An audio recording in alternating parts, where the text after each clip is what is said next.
गुस्सा या क्रोध क्या है?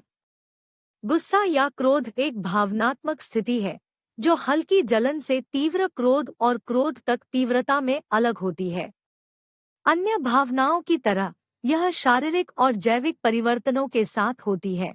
जब आप क्रोधित होते हैं तो आपकी हृदय गति और रक्तचाप या ब्लड प्रेशर बढ़ जाता है, जैसा कि आपके ऊर्जा हार्मोन एड्रेनालाइन और नॉरएड्रेनालाइन स्तरों में होता है। गुस्सा बाहरी और आंतरिक दोनों घटनाओं के कारण हो सकता है।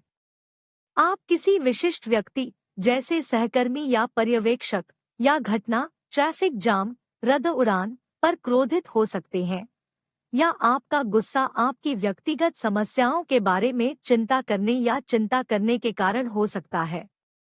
दर्दनाक या क्रोधित करने वाली घटनाओं की यादें भी गुस्से की भावनाओं को ट्रिगर कर सकती हैं। क्रोध के कुछ चेतावनी संकेत इस प्रकार हैं: तेज धड़कता दिल, दांत पीसना, पसीना आना, कसी छाती, शरीर का कांपना, बेचैनी महसूस होना, अपनी आवाज उठाना, तेज या रक्षात्मक होना, अस्थायी रूप से अपना सेंस ऑफ ह्यूमर खोना, पेसिंग, खराब मूड का फ्लैश प्राप्त करना, किसी की अत्यधिक आलोचना करना, तर्क वितर्क महसूस करना। यह स्वीकार करते हुए कि आप गुस्से में हैं और भावनाओं को पहचानना जो आप महसूस कर रहे हैं, कभी-कभी क्रोध की तीव्रता को कम करने में मदद कर सकते हैं। मैं अभी गुस्से में हूँ या मैं निराश और नाराज महसूस कर रहा हूँ कहना आपके गुस्से की भावनाओं को समझने और हल करने का पहला कदम हो सकता है।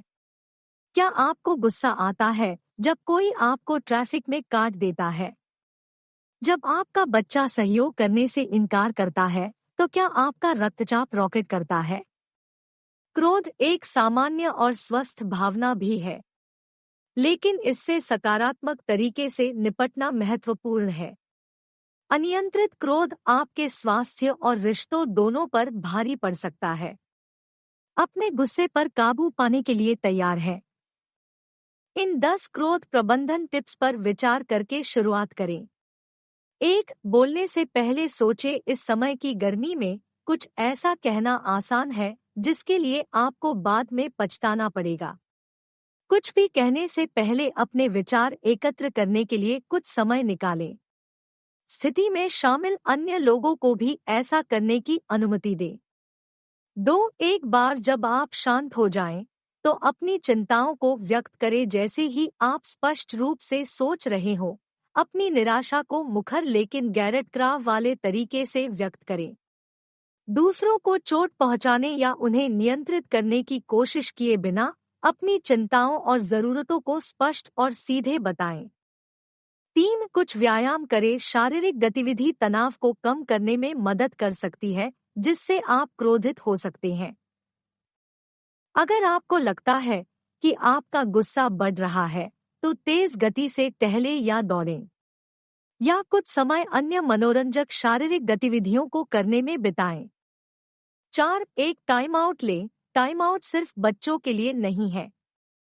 दिन के ऐसे समय में खुद को छोटे छोटे ब्रेक दें जो तनावपूर्ण होते हैं।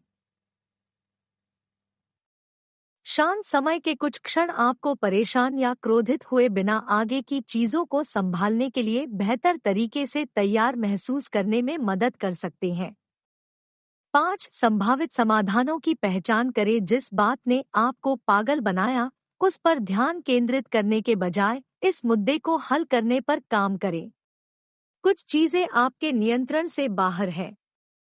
आप क्या बदल सकते हैं और क्या नहीं, इसके बारे में यथार्थवादी बनने की कोशिश करें। अपने आप को याद दिलाएं कि क्रोध कुछ भी ठीक नहीं करेगा और केवल इसे और खराब कर सकता है। 6. मैं कथनों के साथ बने रहें। आलोचना करने या दोषारोपण करने से तनाव ही बढ़ सकता है। इसके बजाय समस्या का वर्णन करने के लिए मैं कथनों का उपयोग करें। सम्मानजनक और विशिष्ट बने। उदाहरण के लिए, आप कभी भी घर का काम नहीं करते हैं के बजाय मैं परेशान हूं कि आपने बर्तन धोने में मदद किए बिना टेबल छोड़ दिया। 7. द्वेष न रखें। क्षमा एक शक्तिशाली उपकरण है। यदि आप क्रोध और अन्य नकारात्मक भावनाओं को सकारात्मक भावनाओं पर हावी होने देते हैं, तो आप खुद को अपनी कड़वाहट या अन्याय की भावना से निगल सकते हैं। किसी ऐसे व्यक्ति को क्षमा करना जिसने आपको नाराज किया हो, आप दोनों को स्थिति से सीखने और अपने रिश्ते को मजबूत करने में मदद मिल सकती है। 8. तनाव मुक्त करने के लिए हास्य का प्रयोग करें। रवैये में बदलाव से सुकून मिल सकता है। जो आपको गुस्सा दिला रहा है, उसका सामना करने में मदद करने के लिए हास्य का उपयोग। हालांकि व्यंग्य से बचें, यह भावनाओं को ठेस पहुंचा सकता है और चीजों को बदतर बना सकता है। 9. विश्राम कौशल या रिलैक्सेशन स्किल्स का अभ्यास करें। जब आपका गुस्सा भड़क जाए तो विश्राम कौशल को काम में लाएं। गहरी सांस लेने के व्यायाम का अभ्यास करें। एक आरामदेह दृश्य की कल्पना करें या एक शांत शब्द या वाक्यांश दोहराएं, जैसे टेक इट इजी या you will be okay. Vertical bar आप संगीत भी सुन सकते हैं, जर्नल में लिख सकते हैं या कुछ योग मुद्राएं कर सकते हैं। विश्राम को प्रोत्साहित करने के लिए जो कुछ भी करना पड़ता है। 10. जाने कि कब मदद लेनी है। क्रोध को नियंत्रित करना सीखना कई बार एक चुनौती हो सकती है। क्रोध के मुद्दों के लिए मदद ले। यदि आपका क्रोध नियंत्रण से बाहर लगता है, जो आपको उन चीजों को करने के लिए प्रेरित करता है जो आपको पछतावा करते हैं या आपके आसपास के लोगों को चोट पहुंचाते हैं। निष्कर्ष, क्रोध एक सामान्य भावना है जिसे हर कोई समय समय पर अनुभव करता है। हालांकि अगर आप पाते हैं कि आपका गुस्सा आक्रामकता या विस्फोट में बदल जाता है, तो आपको गुस्से से निपटने के लिए स्वस्थ तरीके खोजने की जरूरत है। देखने के लिए धन्यवाद। कृपया अधिक रोमांचक वीडियो के लिए इस चैनल को सब्सक्राइब